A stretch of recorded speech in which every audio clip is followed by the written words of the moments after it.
Hello friends, आज की कहानी है माँ का 7 दिन का इंतज़ार। चेतन सिंह एक आईटी कंपनी में मैनेजर था। वह अपनी पत्नी, 2 बच्चों और बूढ़ी माँ के साथ गुड़गांव में रहा करता था।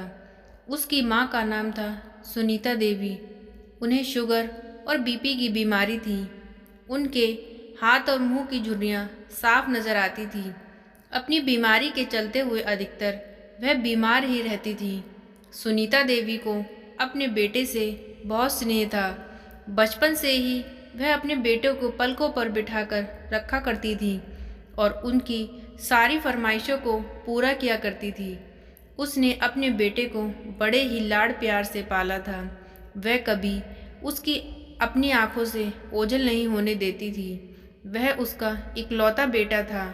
पर वो कहते हैं ना कि बच्चे कब बड़े हो जाते हैं, माँ बाप को पता ही नहीं चलता। राहुल का होटल मैनेजर के तौर पर जॉब भी हो गया था और उसे अच्छी तनख्वाह भी मिल रही थी।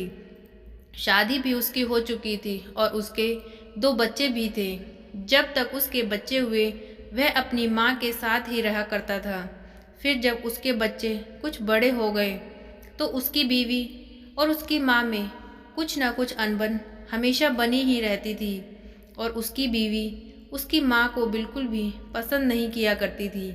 वह नहीं चाहती थी कि उसकी माँ उनके साथ में रहे। वह उसे हमेशा कहती कि आप इनको यहाँ से और कहीं छोड़ आओ। रोज़ रोज़ की किच-किच से मैं बहुत परेशान हो गई हूँ। और एक दिन चेतन परेशान होकर अपनी माँ से कहता है कि जब तक घर की मरम्मत का काम ख़त्म नहीं हो जाता, आप वृद्धाश्रम में जाकर रह लो।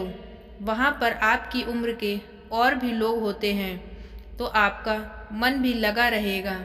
ममता से भरी माँ बेटे की बातों को सुनकर वृद्धाश्रम जाने को भी तैयार हो गई। उस बड़े घर में कई बुजुर्ग स्त्री और पुरुष भी थे। उन्हीं में से एक सुनीता देवी ने कहा, आपको भी क्या आपके बेटे ने घर से निकाल दिया है? सुनीता ने चिढ़कर और बड़े अभिमान से कहा, नहीं नहीं, मेरा बेटा ऐसा नहीं है। वह तो मेरा श्रवण कुमार है। वो तो उसके घर में मरम्मत का काम होने वाला है, इसलिए 1 सप्ताह के लिए मैं यहाँ रहने आई हूँ। रहने दीजिए सुनीता जी, ये सब तो सिर्फ बहाने हैं, बुजुर्ग ने कहा। सुनीता का समय उन नए दोस्तों के साथ कटने लगा, पर उसका ध्यान हमेशा घर पर ही लगा रहता। उसके मन में तो ये ज़रा भी ख्याल नहीं था कि सच में उसका बेटा उसे वहाँ हमेशा के लिए छोड़ गया है। उसने तो ऐसा कभी सोचा भी नहीं था। 7 दिन बीत चुके थे पर सुनीता का बेटा नहीं आया और ना ही उसका कोई फ़ोन आया। तब भी सुनीता यही सोच रही थी कि शायद अभी घर पर मरम्मत का काम चल रहा होगा और मेरा बेटा बहुत बिजी हो गया, इसलिए शायद लेने नहीं आ पा रहा। तब सुनीता ने ही खुद बेटे को फ़ोन लगाया और पूछा कि बेटे लेने कब आ रहे हो। बेटे ने काम का बहाना करके फ़ोन को काट दिया और कुछ दिन बीत गए पर वह नहीं आया। अब तो वह फ़ोन भी नहीं उठाता था। अब सुनीता देवी को कुछ कुछ समझ में आने लगा था कि वृद्धाश्रम के लोग शायद सही ही कहते थे कि उसका बेटा उसे जानबूझकर वहाँ पर छोड़ गया था। वह रात दिन सोचती ही रहती थी कि ऐसा उन्होंने क्या किया कि उनके बेटे ने यह सब। उन्होंने तो सपने में भी नहीं सोचा था कि जिस बेटे के लिए उन्होंने रात दिन एक कर दी, अपनी ज़रूरतें छोड़कर उसकी ज़रूरतें पूरी की, उसे पलकों पर बिठा कर रखा, जिसकी हर फरमाइश पूरी करी, आज वह खुद अपनी माँ को वृद्धाश्रम में छोड़ गया।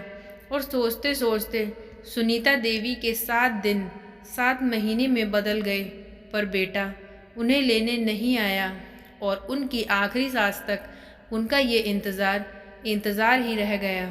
पर उनके बेटे ने कभी पलटकर नहीं देखा। तो दोस्तों, आज की मेरी ये इमोशनल स्टोरी आपको कैसी लगी प्लीज़ कमेंट करके बताएं और प्लीज़ मेरे वीडियो को लाइक करें, चैनल को सब्सक्राइब करें। Thank you.